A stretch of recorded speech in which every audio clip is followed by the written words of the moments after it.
আসসালামু আলাইকুম। ভাত, রুটি, পরোটা, পোলাও সব কিছুর সাথে খাওয়ার জন্য এভাবে খাসির মাংস রান্না করলাম। এটা না রেজালা, না গরুর ঝাল মাংস। মোটামুটি কম ঝাল, কম মশলা দিয়ে মাংসটা রান্না করেছি। এখানে আমি 2.5 কেজির মতো খাসির মাংস নিলাম।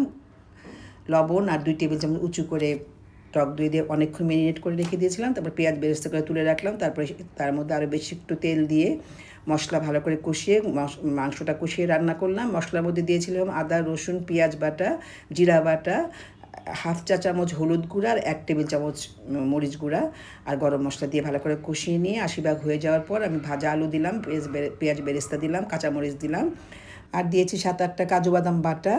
আর যে গুঁড়া মশলাটা ব্যবহার করেছি 1.5 চা চামচ, সেটা হলো সমস্ত গুঁড়া মশলা দিয়ে গরম মশলা দিয়ে গুঁড়া করে রেখেছিলাম এবার কোরবানি ঈদ উপলক্ষে। সাথে কিছু শুকনা মরিচ, জিরা, শাহি জিরাও ছিল এই মশলাটাতে। এই তো এটা এইভাবে দিয়ে রান্না করলাম খাসির মাংসটা। এটা খেয়ে সবাই খুব প্রশংসা করেছে, সবার খুব ভালো লেগেছিল। আপনাদের কেমন লাগলো জানাবেন। ধন্যবাদ।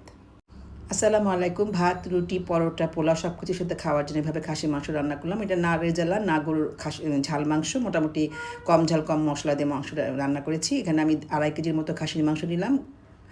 লবণ আর 2 টেবিল চামচ উঁচু করে টক দই দিয়ে অনেকক্ষণ ম্যারিনেট করে রেখে দিয়েছিলাম। তারপর পেঁয়াজ বেরেস্তা করে তুলে রাখলাম। তারপরে তার মধ্যে আরও বেশি একটু তেল দিয়ে মশলা ভালো করে কষিয়ে মাংসটা কষিয়ে রান্না করলাম। মশলার মধ্যে দিয়েছিলাম আদা, রসুন, পেঁয়াজ বাটা, জিরা বাটা, হাফ চা চামচ হলুদ গুঁড়া আর 1 টেবিল চামচ মরিচ গুঁড়া আর গরম মশলা দিয়ে ভালো করে কষিয়ে নিয়ে 80 ভাগ হয়ে যাওয়ার পর আমি ভাজা আলু দিলাম, পেঁয়াজ বেরেস্তা দিলাম, কাঁচামরিচ দিলাম আর দিয়েছি 7-8টা কাজু বাদাম বাটা।